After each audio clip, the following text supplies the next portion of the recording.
অনেকগুলো ঘটনার প্রতিশ্রুতি শুনে আসছিলাম কত শতাব্দীতে। একবিংশ যখন এসে পৌঁছবে, তখন আগের পৃথিবীর মতো অনেক কিছুই আর ঘটবে না। যেমন নাকি ধরা যাক যুদ্ধ, সারা পৃথিবীতে শান্তি জ্যোৎস্নার মতো ছড়িয়ে থাকবে, এমন একটা আশ্বাস শোনা যেত।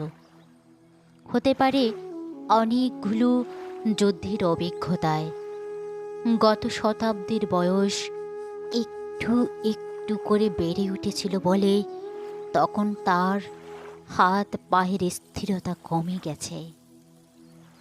যে কণ্ঠ ইতিহাস থেকে দুঃখ মোচনের আশ্বাস জানাচ্ছিল, তার নির্ঘোষ ছিল বার্ধক্যের কম্পমান।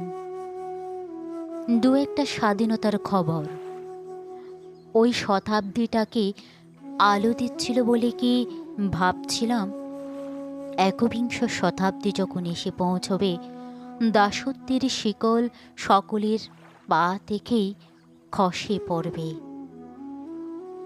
সব বর্ণের মানুষের, এমনকি নারীরও লাবণ্য এসে ঢেকে দেবে মনন্তরীর ক্ষুধার্ত চামড়া ঢাকা কাঙ্গালগুলোকে।